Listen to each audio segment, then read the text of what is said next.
Dear student, good morning.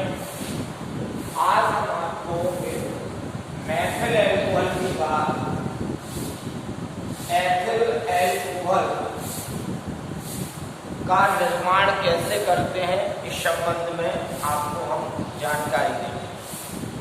तो सबसे पहले जो हमें एथिल एल्कोहल बनाने की विधि पढ़ना है, उससे पहले हमें थोड़ा सा ये समझना है किण्वन क्या होता है। ये फर्मेंटेशन प्रोसेस होती है। किण्वन का अर्थ सही मामले में होता है किसी कार्बनिक पदार्थ को सड़ाने की क्रिया। कार्बनिक पदार्थ के सड़ाने की क्रिया जिसमें मुख्यतः क्या CO2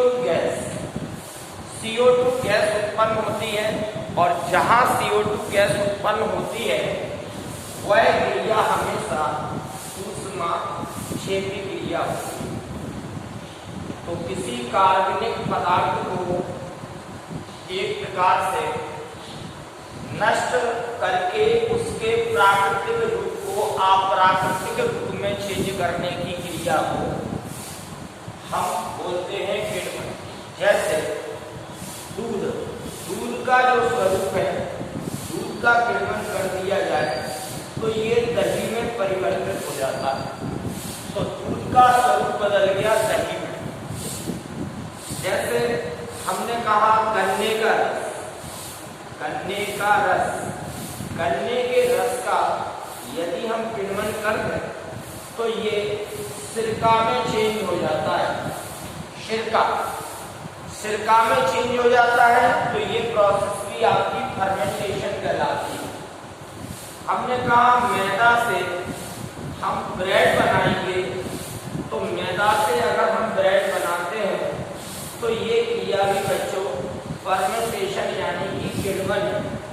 किण्वन क्रिया के लिए ये जरूरी होता है कि टेम्परेचर कमरे के ताप पर ही ये क्रिया होती है, 25 से 35 डिग्री सेल्सियस पर। तो कुछ पॉइंट आपको याद रखना पड़ेंगे। किण्वन के लिए आवश्यकता 25 से 35 डिग्री सेल्सियस होना चाहिए। किण्वन सदैव एक ऊष्माक्षेपी क्रिया है। किण्वन क्रिया में उत्पन्न गैस को हम CO2 कहते हैं।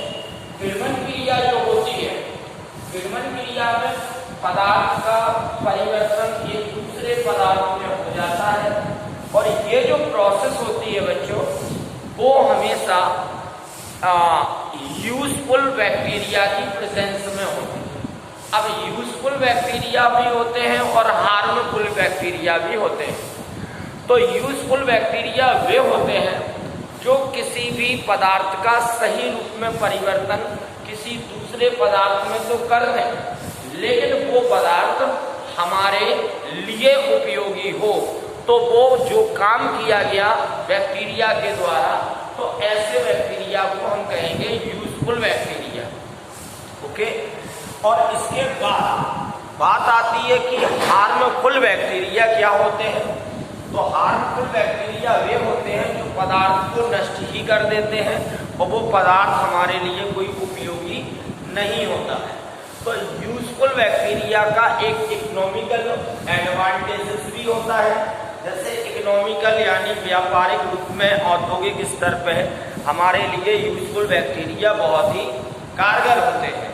क्योंकि अगर हमें दही खाना है और दूध ना हो, दूध है और दही खाना है, अब दूध दही में ना बदले तो फिर वो क्या होगा।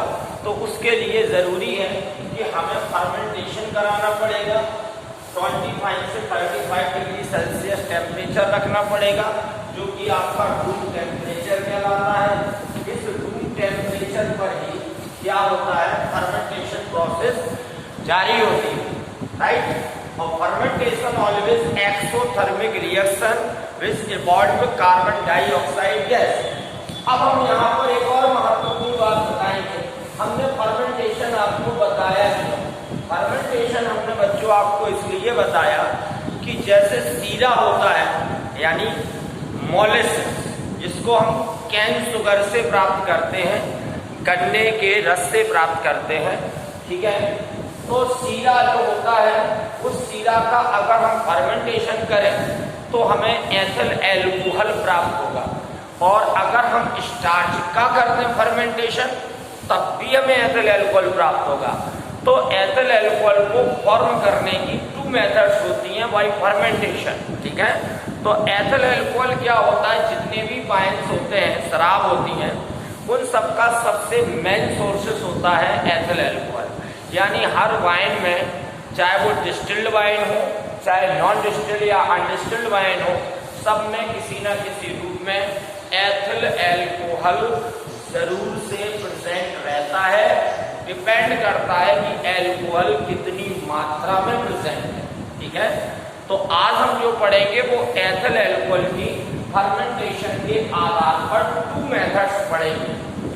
फर्स्ट ऑफ ऑल पढ़ेंगे हम स्टार्च से एथिल एल्कोहल कैसे बनाते, एंड सेकेंडली हम पढ़ेंगे गन्ने के रस से या शीरा से एथिल एल्कोहल कैसे बनाते। Both are the natural process, ठीक है। तो बच्चों इस वीडियो में इतना ही। नेक्स्ट वीडियो जो हम बनाने जाएंगे या आपके पास हम भेजेंगे तो वो होगा स्टार्च से एथिल एल्कोहल को हमें कैसे प्राप्त करना है। तो आप आज किण्वन के बारे में जानेंगे, किण्वन के बारे में इसके पॉइंट आउट करेंगे। किण्वन के लिए एक और मैं बात बताना चाहता हूँ, किण्वन जिस पदार्थ का होता है वो पदार्थ हमेशा लिक्विड फॉर्म में होना चाहिए। किण्वन के लिए लिक्विड फॉर्म होना चाहिए, और वो लिक्विड भी आपका डाइल्यूट होना चाहिए, कंसंट्रेट नहीं होना चाहिए। तो ये कंडीशंस होती हैं किसी भी लिक्विड का फर्मेंटेशन करने के लिए। सारा आपके बोर्ड के सामने है, आप इस वीडियो को बार बार देखें, लाइक करें। Okay, thank you.